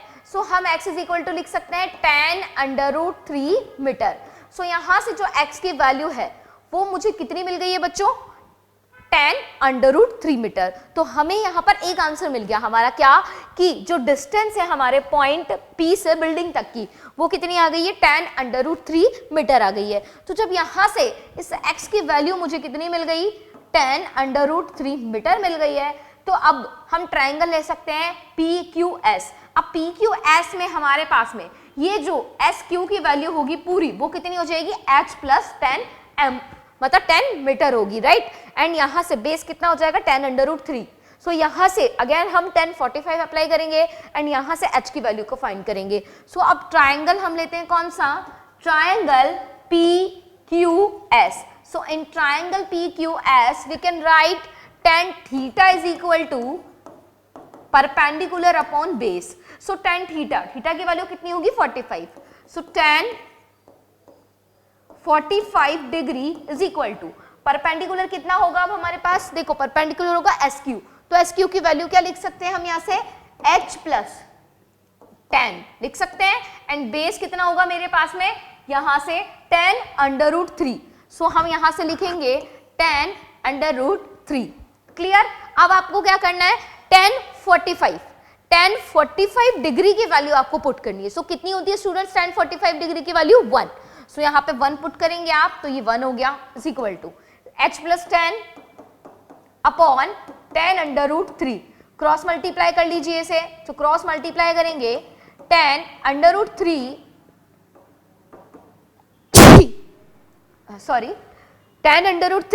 Is equal to h plus कितना हो जाएगा 10 हो जाएगा। ओके, अब यहां से हमें h की वैल्यू चाहिए, किसकी वैल्यू चाहिए, h की वैल्यू चाहिए। सो इस 10 को आप इधर ट्रांसफर कर दो। सो यहां से कितना बन जाएगा मेरा 10 अंडर रूट 3 माइनस का 10 is equal to h। So we can write h is equal to 10 को कॉमन ले लो तो यहां बच जाएगा मेरा कितना अंडर रूट 3 माइनस 1। सो यहां पर ये मेरे पास में वैल्यू आ गई किसकी, हाइट की। किसकी हाइट आ गई है, हमारे पास फ्लैगस्टाफ की हाइट आ गई। सो हमारे पास h की वैल्यू मिल गई, फ्लैगस्टाफ की हाइट मिल गई कितनी 10 ब्रैकेट में under root 3 minus 1 metre. And जो पॉइंट से, बिल्डिंग से पॉइंट P की जो डिस्टेंस है वो कितनी मिली 10 अंडर रूट 3 मीटर मिल गई। तो ये दोनों आंसर्स मैंने यहाँ पे फाइंड कर लिए। ओके, नाउ नेक्स्ट क्वेश्चन है स्टूडेंट्स, यहाँ पर ध्यान से पढ़ेंगे इस क्वेश्चन को। देखो क्या बोला गया है इस क्वेश्चन में, a tree breaks due to storm and the broken part bends so that the top of the tree touches the ground making an angle 30 degree with it. The distance between the foot of the tree to the point where the top touches the ground is 8 meter. Find the height of the tree. देखो हमें यहाँ क्या बोला गया है, यहाँ पर क्या होता है, एक पेड़ है, एक ट्री है, तो एक ट्री इस तरह से यहाँ पे वर्टिकली खड़ा होगा, लेकिन इतना तेज तूफान आया, स्टॉर्म आया कि जो ट्री है वो बीच में से ब्रेक हो गया। और बीच में से जैसे ही वो ब्रेक हुआ तो उसका जो टॉप वाला पार्ट था ना वो ग्राउंड पर आकर ऐसे गिर गया। तो उसका जो टॉप वाला पार्ट था अब वो ग्राउंड को क्या कर रहा है, टच कर रहा है। तो मैं कंडीशन आपको बताती हूँ कैसी रही होगी। ये हमारा ट्री है, ओके, ये ट्री है ना, ये ट्री बना हुआ है मान लेते हैं, है ना, ये मान लेते हैं हम ट्री है। तो ये बीच में से यहाँ से जैसे ही स्टॉर्म आया बीच में से ब्रेक हो गया, तो अब ये कैसा बन गया, ये ब्रेक होकर के कुछ इस तरह से बन गया है, इस तरह से नीचे गिर गया। तो ये मेरे पास में ऐसी कंडीशन बन गई इस ट्री की, ठीक है। तो अब ऐसी कंडीशन में हमें क्या बोला गया है कि देखो, a tree breaks due to storm, the broken part bends so that the top of the tree touches the ground making an angle। जैसे यहाँ पर टॉप वाला पार्ट ग्राउंड को टच कर रहा है तो यहाँ पर जो एंगल फॉर्म कर रहा है वो कितना है 30 डिग्री। तो मतलब यहाँ जो एंगल मेरा बनेगा वो एंगल कितना होगा 30 डिग्री होगा। सो एंगल ऑफ एलिवेशन कितना हो गया 30 डिग्री हो गया, right. And the distance between the foot of the tree to the point where the top touches the ground, मतलब यहाँ पे डिस्टेंस, इसका फुट जो है, जो हमारा ट्री है उसका फुट जो है, मतलब यहाँ से लेकर और यहाँ तक की जो डिस्टेंस है जहां ग्राउंड पर उसका टॉप टच हो रहा है वहां तक की जो डिस्टेंस है वो हमें गिवन है कितनी 8 मीटर। सो ये जो डिस्टेंस है स्टूडेंट्स मेरे पास वो कितनी हो गई 8 मीटर हो गई। सो ये डिस्टेंस हमारे पास 8 मीटर आ गई है। अब हमें क्या बोला गया है, find the height of the tree. तो जो हमारे पास एक्चुअल में जो ट्री था उसकी हाइट क्या होगी, मतलब ये पूरी हाइट आपको फाइंड करनी है, ये आपको फाइंड करनी है, राइट। सो यहाँ पर इस हाइट की जो वैल्यू होगी, है ना, वो क्या होगी, इस वाले पार्ट की वैल्यू को और इस वाले पार्ट की वैल्यू को प्लस कर दें तो पूरे ट्री की हाइट मिल जाएगी। तो देखो इस डायग्राम में देखो जैसे ये बैंड हुआ है तो ये वाली वैल्यू और ये वाली वैल्यू को अगर हम ऐड कर दें तो इसे आप x ले लो, इसे आप y ले लो। तो x और y को अगर मैं यहाँ ऐड कर दूं तो मुझे यहाँ पे इस ट्री की हाइट मिल जाएगी। सो हम लिख लेते हैं यहाँ पे height of tree is equal to x plus y। और ये जो हमारे पास में मैंने डायग्राम बनाया है इसमें मैं क्या कर रही हूँ, इसे नेम दे रही हूँ a, ये हो जाएगा b और ये हो जाएगा c। तो a b c मेरे पास में क्या है, यहाँ राइट एंगल ट्रायंगल बन गया। अब ये मेरा राइट एंगल ट्रायंगल यहाँ पे फॉर्म हो गया है। अब मैं क्या कर सकती हूँ, यहाँ पर इसमें कोई भी ट्रिग्नोमेट्री रेशियो लगाकर x और y की वैल्यू फाइंड कर सकती हूँ। अब मुझे x भी चाहिए y भी चाहिए और वैल्यू क्या गिवन है 8, मतलब बेस। सो एंगल हमारा कहाँ बन रहा है, यहाँ। तो इसके अपोजिट साइड हमारी जो है वो क्या होती है, परपेंडिकुलर। एंड 90 डिग्री के सामने वाली साइड क्या होती है, हाइपोटेनियस। एंड ये क्या होगा हमारा BC, बेस। अब देखो हमें यहाँ पे बेस गिवन है और हाइपोटेनियस और परपेंडिकुलर फाइंड करना है। सो कौन कौन सा फॉर्मूला हम यहाँ पे यूज करेंगे। सो देखो यहाँ पर हमें, अगर हम यहाँ पर ऐसा ट्रिग्नोमेट्री रेशियो चूज करें जिसमें बेस और परपेंडिकुलर आता हो तो हमें परपेंडिकुलर मिल जाएगा। और दूसरा हम ट्रिग्नोमेट्री रेशियो ये यूज करें कि हमारा बेस और हाइट उसमें आता, मतलब सॉरी बेस और हाइपोटेनियस उसमें आता हो तो हमें यहाँ पर हाइपोटेनियस की वैल्यू मिल जाएगी। लेकिन हमने अगर परपेंडिकुलर और हाइपोटेनियस चूज कर लिया, है ना, तो उसमें हम यहाँ कुछ फाइंड नहीं कर पाएंगे, बिकॉज यहाँ तो हमारे पास ना परपेंडिकुलर की वैल्यू ना यहाँ पे हाइपोटेनियस की वैल्यू, दोनों वैल्यूज तो मुझे फाइंड करनी है। सो क्या करूंगी मैं, पहले इस ट्राइंगल में हम tan थीटा अप्लाई करेंगे बिकॉज tan थीटा में हमारे पास परपेंडिकुलर अपॉन बेस आता है, एंड सेकंड हम अप्लाई करेंगे cos 30 मतलब cos थीटा।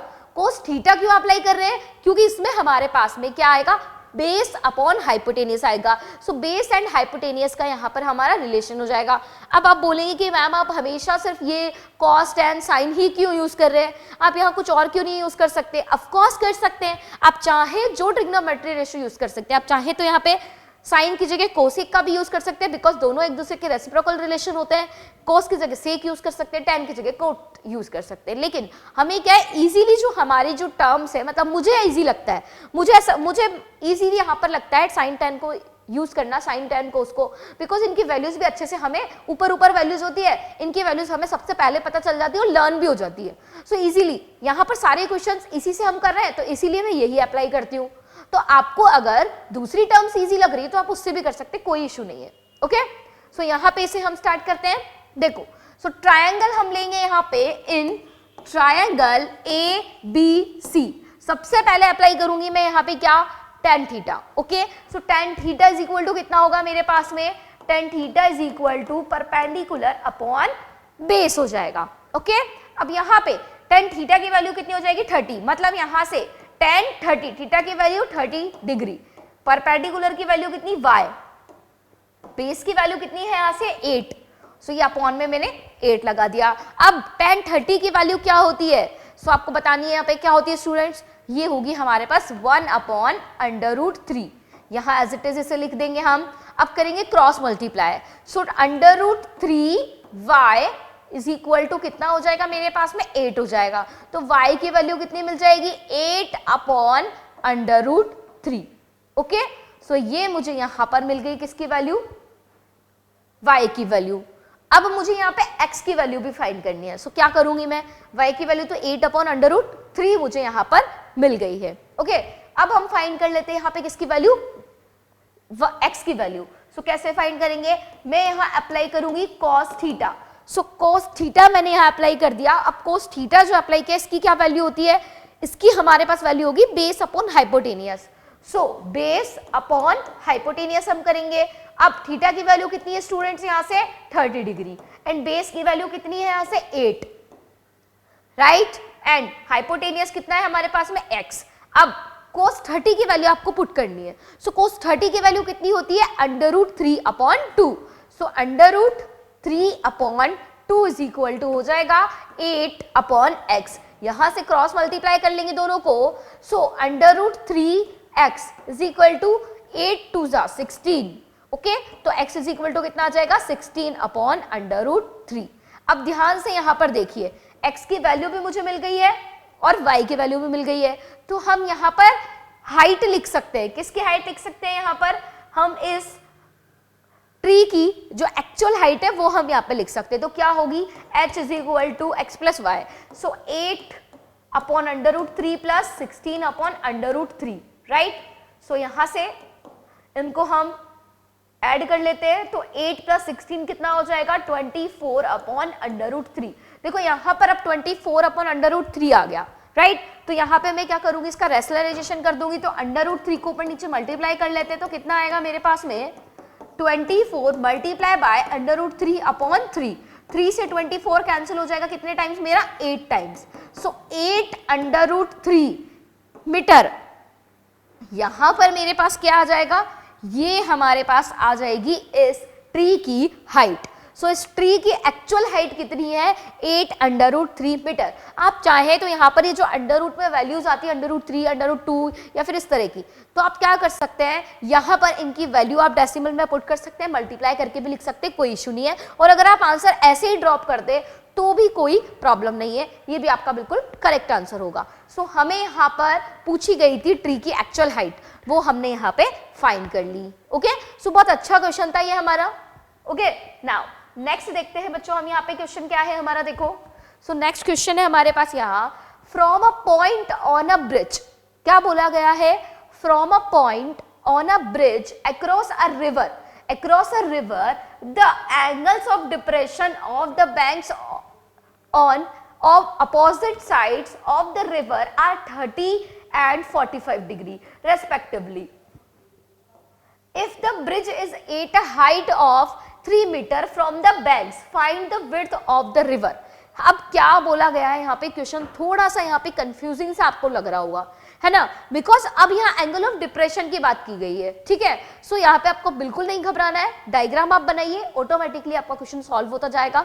सो देखो सबसे पहले यहाँ क्या बोला गया है, from a point on a bridge, from a point on a bridge across a river, एक ब्रिज है किसके ऊपर, यहां पर रिवर के ऊपर, ठीक है। तो रिवर के ऊपर एक ब्रिज है, उस पर कोई पॉइंट हम ले लेते हैं। सो वो जो पॉइंट है, ठीक है, उस पॉइंट से the angle of depression of the banks on the opposite sides of the river. तो ये कोई रिवर है, जैसे ये मेरे पास कोई रिवर जा रही है, ठीक है। अब इस रिवर के ऊपर यहाँ कोई ब्रिज बना हुआ है और इस ब्रिज पर कोई पॉइंट है और ये हमारे पास में क्या है, ये रिवर है, ये रिवर है, ठीक है। तो ये दोनों किनारे हो गए रिवर के, ए और बी, ये दोनों किनारे हो गए, राइट। तो ये दोनों किनारे यहां पे हो गए। अब इस पर कोई यहां पे क्या है, पॉइंट है ब्रिज पर, यहां से अब देखो हॉरिजॉन्टल लाइन तो ये होगी और ये पॉइंट सी हम ले लेंगे। तो क्या बोला गया है, यहां पर दोनों बैंक्स, दोनों अपोजिट साइड है बैंक्स, मतलब किनारे तो अपोजिट साइड्स होंगे। तो यहां पर जो एंगल ऑफ डिप्रेशन है वो 30 डिग्री एंड 45 डिग्री बन रहा है, राइट। सो यहां से इससे हम इसको मैच कर दें, इसको हम इससे मैच कर दें। तो देखो ये हो गया मेरा एंगल यहाँ 45, ये हो गया मेरा यहाँ से 30 डिग्री, यही बोला गया है, 30 और 45 डिग्री है। तो ये एंगल ऑफ डिप्रेशन हो जाएगा, क्यों, क्योंकि मेरी लाइन ऑफ साइट तो ये हो जाएंगी और हॉरिजॉन्टल लाइन ये हो जाएगी। तो हॉरिजॉन्टल लाइन के नीचे हमारा ऑब्जेक्ट है ना, तो इसलिए यहाँ पे ये एंगल ऑफ डिप्रेशन हमारा इस तरह से बनेगा। अब देखिए अब क्या कहा गया है, respectively if the bridge is at a height of 3 metre from the banks. अब यहां पे बोला गया है द हाइट, जो हाइट है ब्रिज की वो कितनी है, ब्रिज की जो हाइट है वो हमारे पास है 3 मीटर, 3 मीटर यहां पर हमारे पास में हाइट है। सो यहां पर अगर ये ब्रिज है तो यहां पर अगर हम हाइट देखें तो ये वाली जो हाइट है इस ब्रिज की वो कितनी है हमारे पास में, 3 मीटर है। इसका मतलब हम यहां से इस सी पर यहां परपेंडिकुलर ड्रॉप करें तो ये होगा पॉइंट डी और यहां एंगल बन जाएगा मेरा 90 डिग्री और जो सी डी मेरे पास डिस्टेंस होगी वो भी कितनी होगी, 3 मीटर होगी। ओके, तो सी डी डिस्टेंस मेरे पास में क्या आ गई, यहाँ पे 3 मीटर आ गई। और अब मेरे पास triangle A C D and B D C कैसे हो गए, राइट एंगल ट्राइंगल हो गए, बिकॉज यहां भी 90 डिग्री बनेगा, यहां भी 90 डिग्री बनेगा। अब ध्यान से देखिए यहां पे जो मेरे पास में ये लाइन एल है, ये लाइन एल हमारी ए बी की क्या है, पैरेलल होगी। क्यों, क्योंकि देखो अगर ये कोई जगह है मेरे पास में, जैसे यहाँ पर ये हम यहाँ खड़े हैं, हाँ यहाँ पे अगर कोई ब्रिज बना हुआ है तो बिल्कुल एकदम ऐसे ही बनेगा ब्रिज, है ना, बिल्कुल ऐसा बना हुआ है। ये ब्रिज ऐसा नहीं बना हुआ है, ये ब्रिज ऐसा है, ऐसा, ये मैंने सिर्फ मतलब इस जगह पे तो ये ऐसा ही होगा, ठीक है। इस पॉइंट से कम इतनी डिस्टेंस तो मेरी ऐसी बिल्कुल फ्लैट होगी। तो यहाँ पे ये और ये जो लाइन एल है और ए बी जो है वो मेरा क्या है, यहाँ पर पैरेलल है। तो यहाँ पर हमारे पास में ये एंगल अगर अल्टरनेट एंगल बन रहे हैं, देखो ये वाला एंगल और ये एंगल, ये दोनों एंगल्स इक्वल होंगे बिकॉज ये अल्टरनेट एंगल्स यहाँ बन रहे हैं। तो ये एंगल मेरा 30 डिग्री हो गया। सिमिलरली अगर ये एंगल मेरा 45 है तो ये एंगल भी मेरा यहाँ पर 45 हो जाएगा। अब देखो ये जो डायग्राम थोड़ा है बहुत कंफ्यूजिंग सा लग रहा है, वो यहाँ पर गड़बड़ हो गई है इसमें, तो इसको हम एकदम क्लीन बना लेते हैं। सो क्लीन डायग्राम कैसे बनेगा, देखो सो यहाँ पर मैं इसको इरेज करके बिल्कुल एकदम क्लीन डायग्राम यहाँ पे बना रही हूँ, ठीक है। सो देखो आपको समझ आ गया सिचुएशन क्या है, हमारे पास में क्या बोला गया है क्वेश्चन में, क्या चीज हमसे पूछी गई है। तो हमें दोनों बैंक्स के बीच की डिस्टेंस बतानी है, मतलब ए और बी की डिस्टेंस, राइट। सो देखो यहां पर जो ब्रिज पर पॉइंट है वो ये वाला है ए, मान लिया, और दोनों जो किनारे हैं हमारे पास में वो होंगे बी और सी, ठीक है। और यहां से हमने परपेंडिकुलर ड्रॉप किया वो होगा डी। तो यहां से यहां तक की डिस्टेंस, मतलब ब्रिज से लेकर इसके किनारों तक की जो डिस्टेंस है वो कितनी है, मतलब हाइट कितनी है यहाँ पे, 3 मीटर। और यहाँ एंगल बन रहा है मेरा 30, यहाँ एंगल बन रहा है मेरा 45। तो ये दोनों मेरे अल्टरनेट एंगल्स होंगे, तो ये हो जाएगा 30, ये हो जाएगा मेरा यहाँ से 45 डिग्री का एंगल। ओके, अब मुझे यहाँ पर क्या फाइंड करनी है, ये BC फाइंड करनी है। तो ये BC जो लेंथ है वो BD प्लस DC के इक्वल होगी। तो यहाँ से हम क्या कर सकते हैं, इस BD को हम अज्यूम कर सकते हैं X और इस DC को अज्यूम कर सकते हैं Y, कर सकते हैं बिल्कुल। और ये मेरा यहाँ पे 90 डिग्री एंगल बन रहे हैं दोनों, तो हमारे पास ABD एंड ADC दोनों ट्राइंगल्स कैसे हो जाएंगे, यहाँ पे ये दोनों ट्राइंगल्स हो जाएंगे यहाँ पे राइट एंगल ट्राइंगल। तो अब हम इनमें अप्लाई करेंगे ट्रिग्नोमेट्रिक रेशियोज, दोनों में अप्लाई करेंगे, ठीक है। तो यहाँ पर हमारे पास में ये अगर एंगल है तो ये हो जाएगा perpendicular, this is perpendicular, this is hypotenuse, this is base, okay. So ये मैं ट्राइंगल में बात कर रही हूँ ABD में। सो ये परपेंडिकुलर है और ये बेस है, तो कौन सा ट्रिग्नोमेट्री रेशियो यूज करेंगे हम यहाँ पे 10। सेकेंड वाले ट्राइंगल में भी 10 यूज करेंगे और y की वैल्यू फाइंड कर लेंगे, ठीक है। सो अब हम यहाँ ट्राइंगल लेते हैं, कौन सा, इन ट्राइंगल ABD, यहाँ पे हम tan थीटा अप्लाई करेंगे। So tan theta is equal to कितना होता है, परपेंडिकुलर अपॉन बेस होता है, राइट। अब यहाँ परपेंडिकुलर की वैल्यू कितनी है हमारे पास में, बेस की वैल्यू कितनी है और थीटा की वैल्यू कितनी है वो हम पुट करते हैं। सो थीटा कितना है स्टूडेंट्स यहाँ हमारे पास 30 डिग्री, राइट, एंड परपेंडिकुलर कितना है 3।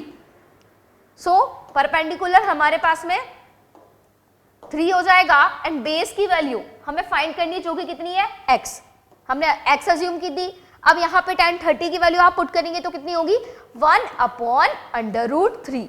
सो tan 30 की वैल्यू कितनी है स्टूडेंट्स मेरे पास में 1/√3, राइट। अब यहां से हम क्या करेंगे 3/x लिखेंगे, क्रॉस मल्टीप्लाई करेंगे तो कितना आएगा x is equal to 3/√3 metre.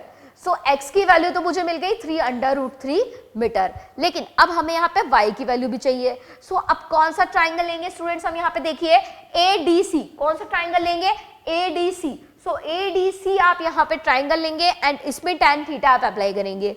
So in triangle ADC, right, यहाँ पर tan theta is equal to कितना हो जाएगा, अगेन परपेंडिकुलर अपॉन बेस होगा एंड यहां से ADC राइट एंगल ट्राइंगल है, इसमें एंगल है हमारे पास यहाँ पे 45।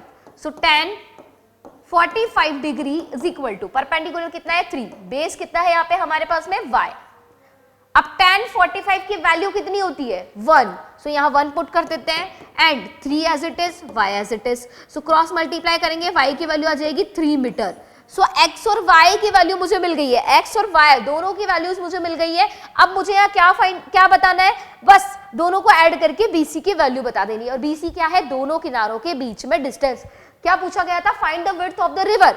तो विड्थ क्या होगी, दोनों जो किनारे हैं रिवर के उसके बीच की डिस्टेंस, वही विड्थ होगी। सो विड्थ हम यहाँ पे लिख देंगे क्या, तो आप यहाँ पे विड्थ लिख सकते हैं रिवर की 3/√3 प्लस 3। सो इसे कॉमन लेके लिख लीजिए, तो √3 + 1 मीटर, 3/√3 + 1 मीटर, राइट। तो ये हमारे पास में जो रिवर है उसकी विड्थ फाइंड हो गई, क्लियर। नाउ नेक्स्ट क्वेश्चन देखते हैं हम यहाँ पे। नेक्स्ट हमारे पास यहाँ पे क्वेश्चन है, देखो, the shadow of a tower standing on a level ground. एक टावर है वो खड़ा हुआ है, अब उसकी शेडो यहाँ पे बन रही है, ठीक है। तो the shadow of a tower standing on a level ground is founded to be 40 metre longer when the sun's altitude is 30 degree. जब सन का जो एल्टीट्यूड है, मतलब एंगल जो सन यहाँ बना रहा है वो कितना हो 30 डिग्री हो, then when it is 60 degree. Find the height of the tower. तो उस टावर की हाइट आपको यहां पर क्या करनी है, फाइंड करनी है। अब यहां पर क्या बोला गया है, ये रहा हमारे पास में टावर, ठीक है, ये हम AB टावर बोल देते हैं, ये AB हमने टावर बोल दिया। अब यहाँ पे शेडो बन रही है, ठीक है, तो यहाँ पे ये मान लो ये शेडो बन रही है, ठीक है, इस टावर की शेडो। तो the shadow of a tower standing on a level ground is founded to be 40 metre longer when the sun's altitude is 30। मतलब यहाँ पर 40 मीटर लॉन्गर शेडो बन रही है, कब, किससे, then when it is 60 degree. मतलब यहाँ पर एंगल 30 डिग्री है और यहाँ एंगल हमारा 60 डिग्री है। तो एक सेकेंड, ये C और ये D, तो यहां एंगल मेरा 60 डिग्री है। अब बोला क्या गया है, जो शेडो बन रही है पहले जब 60 डिग्री का एंगल था तब जो शेडो बन रही थी उससे 40 मीटर ज्यादा लंबी शेडो बन रही है कब, जब एंगल हमारा 30 डिग्री हो गया। यही लिखा गया है 40 metre longer when the sun's altitude is 30 degree then when it is 60 degree. ठीक है, तो जब 60 डिग्री हमारा एंगल था तो तब जो शेडो बन रही थी उससे 40 मीटर लॉन्गर शेडो बन रही है।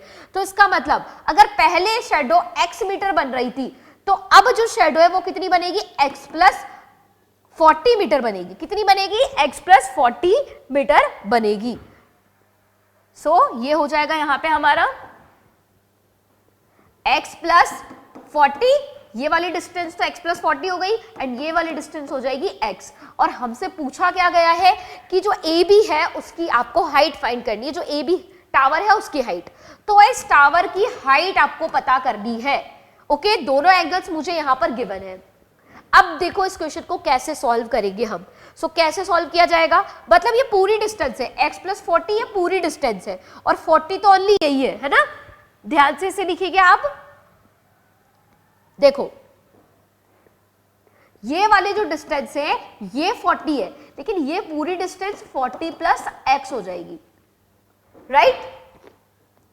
तो देखो यहां पर हाइट कैसे हम फाइंड करें, तो दोनों जो मेरे ट्राइंगल्स है ABD एंड ABC दोनों हमारे राइट एंगल ट्राइंगल्स होंगे। पहले हम ABC राइट एंगल ट्राइंगल में यहाँ पे ट्रिग्नोमेट्री रेशियो अप्लाई करेंगे, फिर ADB ट्राइंगल में ट्रिग्नोमेट्री रेशियो अप्लाई करेंगे।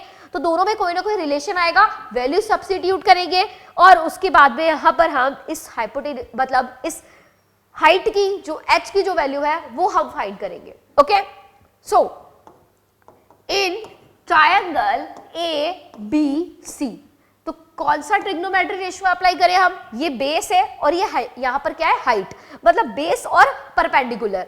परपेंडिकुलर अपॉन बेस यहां पर हम यूज करेंगे किसका, tan का। tan theta is equal to हो जाएगा परपेंडिकुलर अपॉन बेस। थीटा की वैल्यू कितनी पुट करते हैं हम यहाँ पे 60। 60 यहां पर हम पुट करेंगे। ओके, 60 हम पुट कर लेते हैं एंड परपेंडिकुलर कितना होगा हमारे पास h, बेस कितना होगा हमारे पास x। यहां से क्या करें, अब यहां पर tan 60 की वैल्यू पुट करें। tan 60 की वैल्यू कितनी होगी, √3 और h और ये हो जाएगा हमारा यहां पर कितना x।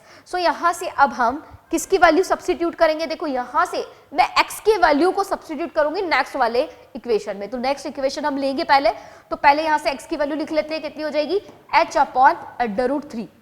ओके, तो ये वैल्यू को दे दो आप इक्वेशन 1। तो इस इक्वेशन को हम क्या नेम दे देते हैं, इक्वेशन 1। यहां से अब नेक्स्ट हम देखेंगे ट्राइंगल ABD। तो ये जो ट्राइंगल है मेरा ABD, ध्यान से देखिए, इसके अंदर अब बेस होगा मेरे पास में 40 प्लस x और परपेंडिकुलर होगा h। Okay, tan theta is equal to perpendicular upon base and अब tan थीटा की वैल्यू कितनी हो जाएगी, देखो यहाँ पे कौन सा ट्राइंगल है ये ट्राइंगल होगा इन ट्राइंगल ABD। ओके, 60 मतलब यहाँ पे tan 30 की वैल्यू हमें चाहिए। tan 30 is equal to perpendicular हो जाएगा यहाँ पे हाइट एंड बेस हमारा कितना होगा 40 प्लस x। tan 30 की वैल्यू कितनी होती है 1 अपॉन √3। तो पुट करेंगे value 1 upon √3 is equal to h as it is हो जाएगा 40 प्लस x की वैल्यू इक्वेशन 1 से पुट करेंगे कितनी आएगी h अपॉन √3। h upon √3। अब यहां से इसे क्रॉस मल्टीप्लाई कर लेते हैं। ये हो जाएगा मेरे पास में 40 plus h √3 is equal to √3h। Okay, अब h वाली वैल्यूज एक तरफ रख लेते हैं। तो ये हो जाएगा h √3 minus √3h is equal to minus का 40। ठीक है, हम यहां पर क्या करें, पूरी इक्वेशन को माइनस से मल्टीप्लाई कर लेंगे। तो ये इक्वेशन मेरी कुछ इस तरह से कन्वर्ट हो जाएगी √3h minus h upon √3 is equal to 40। अब यहां से इसे थोड़ा सा सॉल्व कीजिए, h को कॉमन लीजिए। तो h को कॉमन लेंगे तो अंदर बचेगा √3 minus 1 upon √3 is equal to 40, right. यहां से अब हम क्या करेंगे, एलसीएम लेंगे √3। तो √3 मल्टीप्लाई हो जाएगा तो 3 बन जाएगा। ओके, माइनस अब यहां पे कितना आएगा 1 आएगा। 3 माइनस 1 अपॉन √3 और यहां इक्वल में 40। h मल्टीप्लाई बाय कितना हो जाएगा 3 minus 1 2 upon √3। So 2 upon √3 is equal to 40. So h is equal to कितना आ जाएगा 40 मल्टीप्लाई बाय √3 अपॉन 2. सो इस 2 को 40 से मतलब 40 को 2 से डिवाइड करेंगे कितने टाइम 20 टाइम. सो h की जो वैल्यू है वो कितनी आ गई 20 √3 मीटर.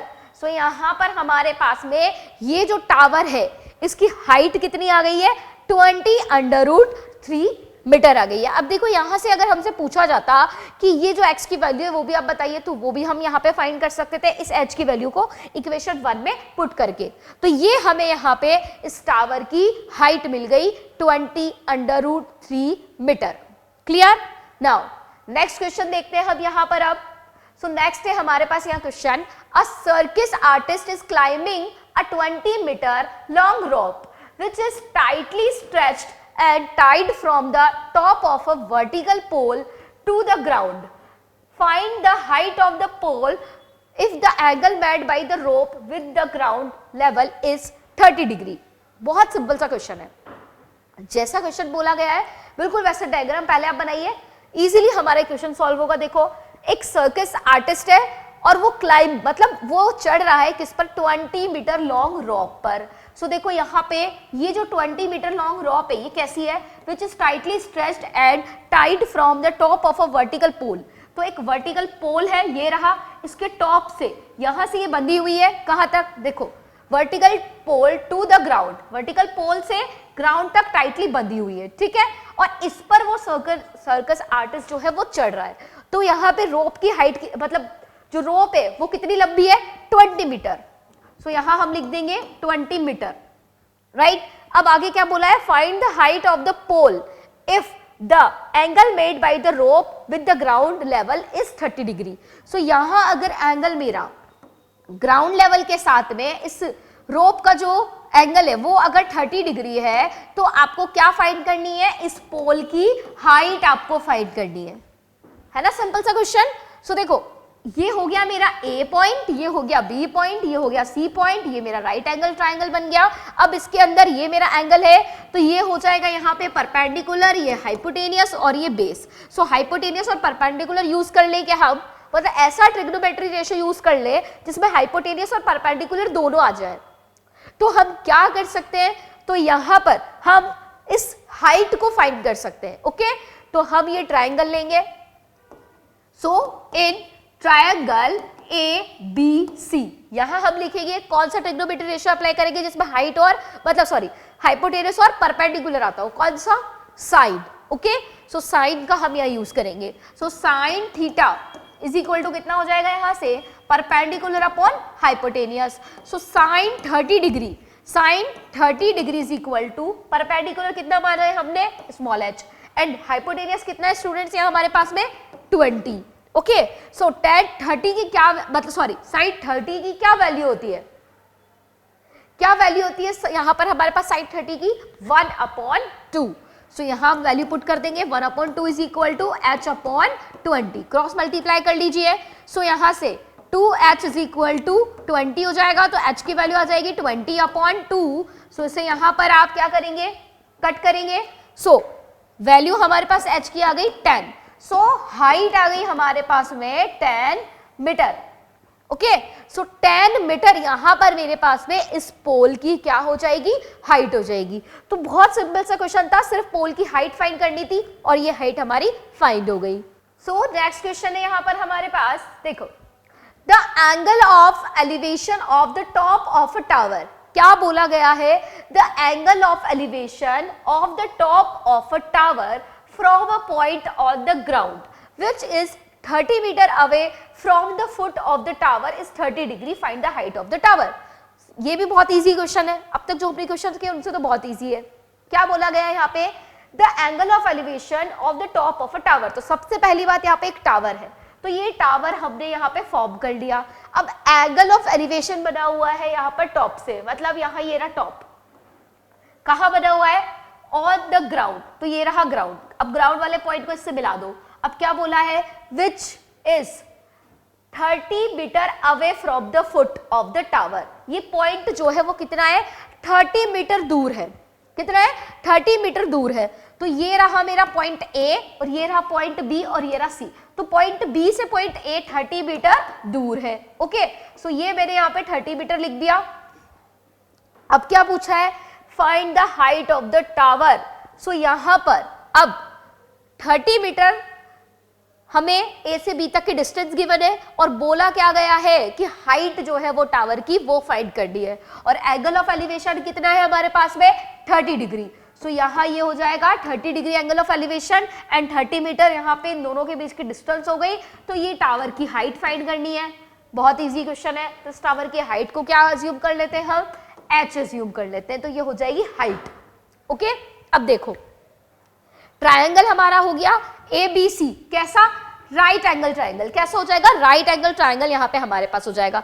तो ये राइट एंगल ट्रायंगल यहाँ पर हम लिखेंगे इन ट्रायंगल ABC। अब इस ट्रायंगल में हमारे पास में ये एंगल है तो ये बेस होगा, ये हमारे पास परपेंडिकुलर होगा, ये हाइपोटेन्यूस होगा। तो परपेंडिकुलर और बेस हमारा किस में आता है स्टूडेंट्स, tan में। तो हम यहाँ लिखेंगे tan theta is equal to perpendicular upon base. So theta की वैल्यू कितनी है 30। So tan 30 is equal to कितना हो जाएगा, परपेंडिकुलर कितना है हमारे पास में यहां पर स्मॉल h जो हमें फाइंड करना है एंड बेस कितना है 30।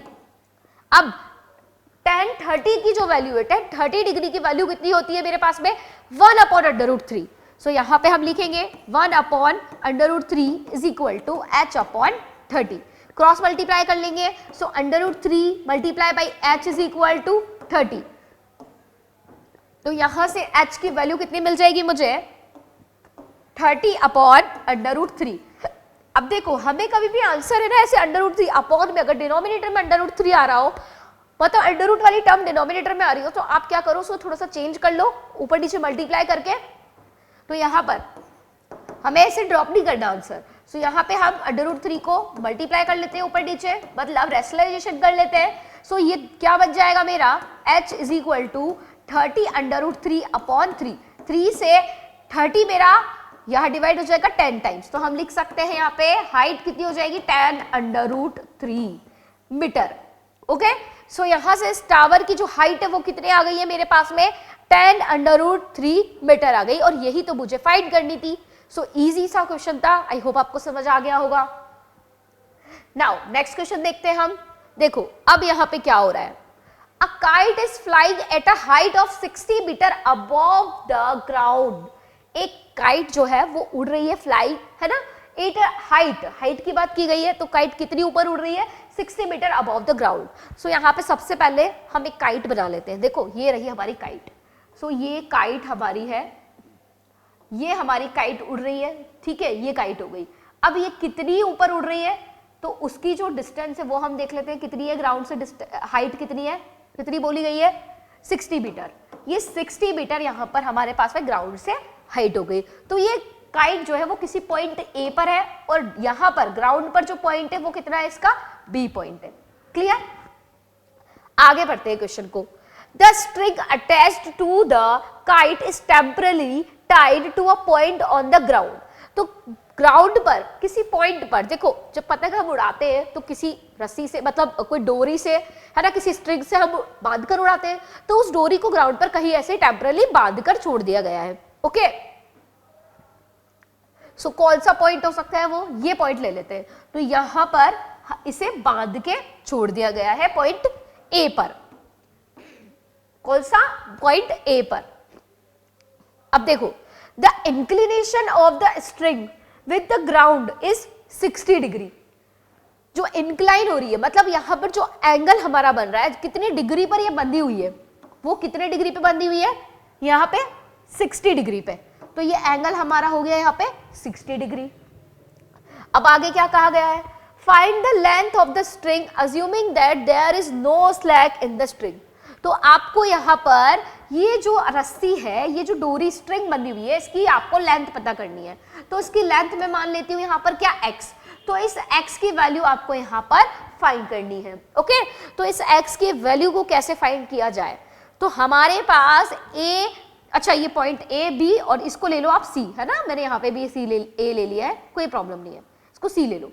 सो ये ए बी सी मेरे पास क्या हो जाएगा, राइट एंगल ट्राइंगल हो जाएगा। अब इस राइट एंगल ट्राइंगल में अगर ये एंगल है मेरे पास तो ये क्या होगा, बेस होगा, ये परपेंडिकुलर होगा और ये हाइपोटेनियस हो जाएगा। तो हमें किसकी वैल्यू चाहिए स्टूडेंट्स, यहाँ पे हाइपोटेनियस की वैल्यू चाहिए और परपेंडिकुलर हमारे पास है। तो कौन सा ट्रिग्नोमेट्री रेशियो यूज करूं मैं, यहाँ पर साइन का यूज करूंगी, बिकॉज उसमें परपेंडिकुलर और हाइपोटेनियस दोनों आते हैं। So in triangle A B C sine theta is equal to कितना हो जाएगा, perpendicular upon hypotenuse. So theta की वैल्यू कितनी है मेरे पास में, 60 डिग्री एंड परपेंडिकुलर कितना है, 60 मीटर एंड हाइपोटेनियस कितना है मेरे पास में, कितना अज्यूम किया है हमने, x, राइट। अब साइन 60 डिग्री की वैल्यू कितनी होती है, साइन 60 डिग्री की वैल्यू होगी √3/2। आपको ये सारी वैल्यू स्टेप्स पर याद होनी चाहिए, बिल्कुल फटाफट। जैसे ही अगर मैं पूछूं कि साइन 60 की वैल्यू बताओ, साइन 45 की वैल्यू बताओ, तो आप तुरंत आंसर दे। ओके, सो यहां से 60/x, अब क्रॉस मल्टीप्लाई कर लेंगे। So √3 multiply by x and 60 multiply by 2। तो यहां से x की वैल्यू कितनी हो जाएगी, x इज इक्वल टू हो जाएगा 60 मल्टीप्लाई बाई 2 कितना होगा, 120 अपॉन √3। अब यहां पर इसका रेशनलाइजेशन कर देते हैं, मतलब √3 अपॉन में आ रहा है तो ऊपर नीचे मल्टीप्लाई करके इसको थोड़ा सा एडजस्ट कर लो। तो ये कितना बन जाएगा, x is equal to 120 √3/3।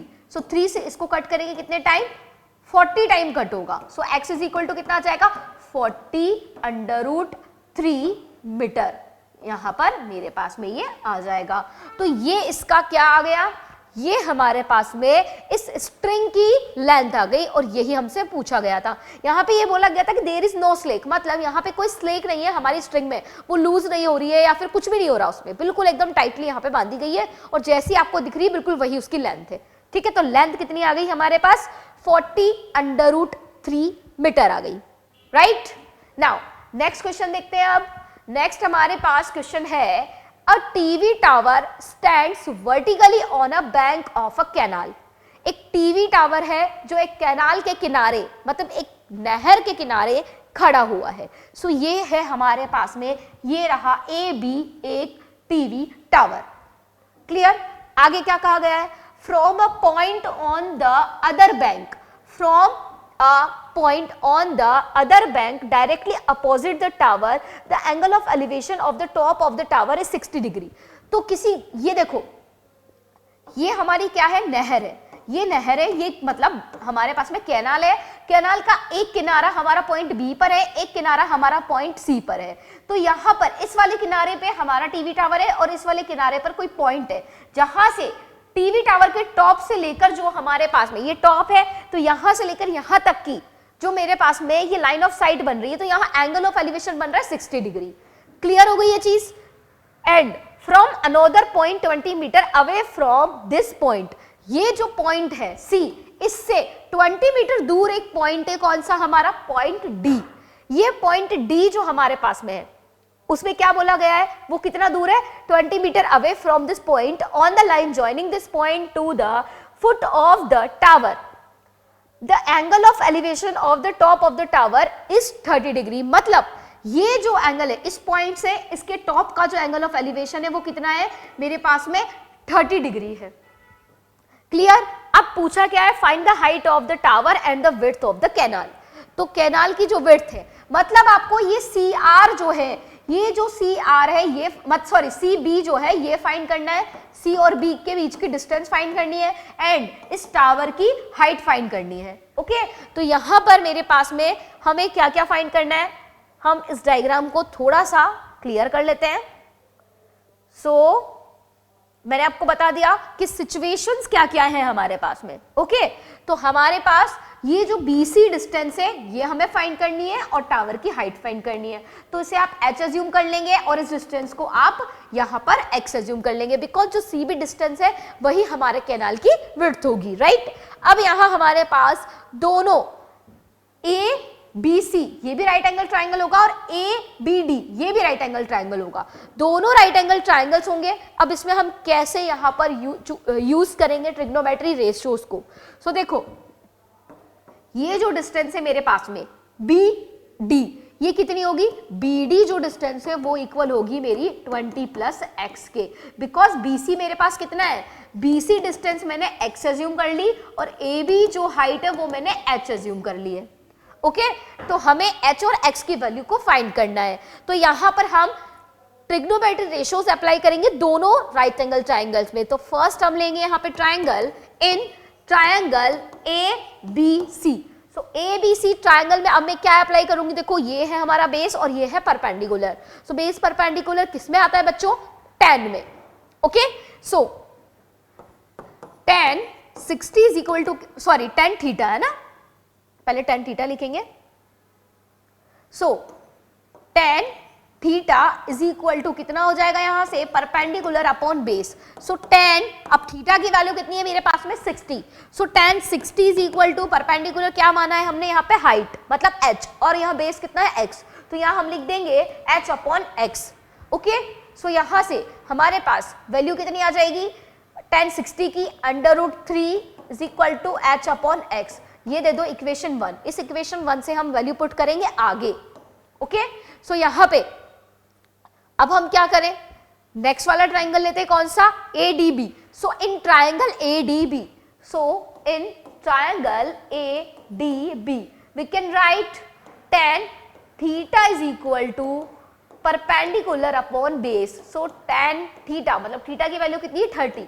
So tan 30 degree is equal to perpendicular है हमारे पास h और बेस हमारे पास होगा 20 प्लस x, राइट। यहां से tan 30 की वैल्यू पुट करेंगे कितनी, 1 upon √3। So 1 upon √3 is equal to h upon, अब देखो यहां से या तो h की वैल्यू पुट कर लो या फिर x की वैल्यू को पुट कर लो। तो मैं यहाँ किसकी वैल्यू पुट कर रही हूँ, यहां से h की वैल्यू पुट कर रही हूँ कितनी, √3x। सो √3x और ये हो जाएगा 20 प्लस x, क्रॉस मल्टीप्लाई करेंगे तो 20 plus x is equal to √3 को √3x से मल्टीप्लाई करेंगे कितना आएगा, 3x आ जाएगा। सो x वाली टर्म्स को एक तरफ कर लो तो ये हो जाएगा 3x minus x is equal to 20। So यहां से 2x इज इक्वल टू 20 आ गया and x is equal to कितना आ जाएगा, 10 मीटर आ जाएगा। तो यहां पर हमें जो ये कैनाल है इसकी विड्थ मिल गई कितनी, यहां से 10 मीटर। तो ये BC जो मेरे पास में यहां पर है ये वैल्यू आ जाएगी कितनी, 10 मीटर। ओके तो ये विड्थ हमें फाइंड हो गई, एक आंसर हमें मिल गया है। अब हमें क्या चाहिए, यहाँ पर इस टावर की हाइट चाहिए। तो हम इस x की वैल्यू को यहाँ इक्वेशन 1 में पुट करेंगे। ओके सो यहाँ पे इक्वेशन 1 से हम लिख सकते हैं, from equation 1 we can write √3 is equal to h upon x की जगह 10 पुट कर दो। So h is equal to कितना जाएगा, 10 √3 मीटर। सो हाइट कितनी आ गई टावर की, 10 √3 मीटर आ गई। तो ये क्वेश्चन मेरा यहाँ पे इजीली सॉल्व हो गया, राइट। नाउ नेक्स्ट क्वेश्चन देखते हैं हम यहाँ। तो नेक्स्ट है यहाँ हमारे पास क्वेश्चन, देखो the angles of elevation of the top of a tower from 2 points at a distance of 4 metre and 9 metre from the base of the tower. अब क्या कहा गया है यहाँ पर हमारे पास, the angle of elevation of the top of a tower. तो ये रहा हमारा टावर, ठीक है, ये टावर हो गया, इसको ए बी नेम दे देते हैं। सो ये टावर हो गया हमारा AB, राइट। अब यहां हमसे बोला है 2 points at a distance of 4 meter, ground के मतलब जो इसका बेस है टावर का उससे दूर 2 पॉइंट है, एक है यहाँ पर C और एक पॉइंट है D। तो जो हमारे पास C पॉइंट है, डिस्टेंस ऑफ 4 मीटर, ये है हमारी 4 मीटर और यहां से यहां तक की जो डिस्टेंस है वो है हमारे पास 9 मीटर। सो क्लियरली लिखा है, the angle of elevation of the top of a tower from 2 points at a distance of 4 metre and 9 metre from the base of the tower in the same straight line with it are complementary and prove that the height of the tower is 6 meter. अब क्या कहा गया है, आपको proof करना है कि यहां पर इस टावर की जो हाइट होगी वो 6 मीटर होगी। और क्या कहा गया है कि ये दोनों जो एंगल्स बन रहे हैं, ये एंगल और ये एंगल, ये दोनों एंगल्स कैसे हैं, कॉम्प्लीमेंट्री एंगल्स हैं। ये चीज आपको गिवन है। तो ये दोनों एंगल डी और एंगल सी मेरे कैसे कॉम्प्लीमेंट्री एंगल्स हैं। तो कॉम्प्लीमेंट्री एंगल्स क्या होते हैं, ऐसे एंगल जिनका सम क्या हो यहाँ पर 90 डिग्री हो। तो अगर मैं यहाँ पे लिख रही हूँ क्या, angle D plus angle C is equal to 90 degree, यही मीनिंग है कॉम्प्लीमेंट्री का। तो अगर मैंने यहाँ पर एंगल सी को थीटा मान लिया, ये मेरा एंगल थीटा है, तो एंगल डी की वैल्यू मैं लिख सकती हूं क्या, तो एंगल डी मेरा यहां से हो जाएगा क्या, 90 डिग्री माइनस थीटा। ओके, तो यहां पर मैंने दोनों एंगल्स ले लिए, क्या, ये हो गया थीटा और ये हो गया मेरा 90 माइनस थीटा, बिल्कुल लिख सकती हूं। अब मैंने यहां पर ये टावर की जो हाइट है वो h मान ली है। ओके, टावर की हाइट मैंने यहां पर h ले ली है। अब मैं क्या करूंगी, दोनों राइट एंगल ट्राइंगल्स लूंगी, कौन सा, ABC और ABD, दोनों में मैं यहां पर ट्रिग्नोमेट्री रेशियोज अप्लाई करूंगी और इस h की वैल्यू को फाइंड करूंगी। ठीक है, सो देखो यहां से हम क्या यूज करें, tan को यूज करेंगे बिकॉज बेस और परपेंडिकुलर हमारे पास है। सो लेंगे हम ट्राइंगल, इन ट्राइंगल ABC, पहले ABC ट्राइंगल ले लेते हैं। तो ABC ट्राइंगल जो है वो मेरा हो जाएगा क्या, यहां से ये हो गया कितना हमारा, हाँ ये हो जाएगा यहां से 10, सो tan थीटा, तो tan theta is equal to, tan theta is equal to क्या लिखेंगे, perpendicular upon base. So perpendicular कितना है मेरे पास में h, बेस कितना है मेरे पास में 4, ये हो गई इक्वेशन 1। अब लेके हम in triangle ABD, triangle ABD में आप देखिए, तो ट्रायंगल ABD में अब एंगल लेंगे हम यहाँ पे क्या, 90 माइनस थीटा। अब इस 90 माइनस थीटा, अब मैं यहाँ पे tan यूज नहीं करूंगी, कोट यूज करूंगी, उसका रीजन आपको अब समझ आएगा। सो कोट 90 माइनस थीटा की वैल्यू क्या हो जाएगी, क्या होता है हमारे पास कोट थीटा, कोट की वैल्यू क्या होती है, देखो tan की वैल्यू होती है परपेंडिकुलर अपॉन बेस, तो यहाँ कोट की वैल्यू क्या हो जाएगी, base upon perpendicular. So base कितना है हमारे पास में 9, सो 9 अपॉन, और परपेंडिकुलर कितना है यहाँ पे हमारे पास h, लिख ली वैल्यू। अब देखो हमने जो हमारा चैप्टर था इंट्रोडक्शन टू ट्रिग्नोमेट्री उसमें पढ़ा था कोट 90 माइनस थीटा को हम क्या लिख सकते हैं, tan थीटा लिख सकते हैं। सो यहां से मेरी tan थीटा की जो वैल्यू है वो क्या हो जाएगी, 9 अपॉन h हो जाएगी, राइट ये हो गई मेरी इक्वेशन 2। सो इक्वेशन 1 और 2 से मैं क्या लिख सकती हूँ, दोनों को इक्वल लिख सकती हूँ। So from equation 1 and 2 we can write h upon 4 is equal to 9 upon h। सो ये हो जाएगा मेरा h का स्क्वायर, क्रॉस मल्टीप्लाई करेंगे एंड 9 4 जा 36, तो h की क्या वैल्यू आ जाएगी, यहां से मेरे पास में 6 आ जाएगी, और यही मुझे प्रूफ करना था। तो यहां पर मेरे को जो हाइट है टावर की वो कितनी मिल गई, 6 मीटर मिल गई, तो यही तो हमें प्रूफ करना था। ये देखो प्रूफ हो गया, सो हैंस प्रूफ्ड। ओके, सो बहुत अच्छा क्वेश्चन है, अच्छे से आपको समझ आ गया होगा। तो आई होप आपको ये जो क्वेश्चंस मैंने आपको बताए हैं इनसे रिलेटेड अगर कोई और क्वेश्चन भी आपको मिल जाता है तो आप इजीली कर पाएंगे, क्योंकि सारे टाइप के क्वेश्चंस हमने यहाँ पर कर लिए हैं। सो अच्छे से इसके क्वेश्चंस को सॉल्व कीजिए। ओके बच्चों, थैंक यू।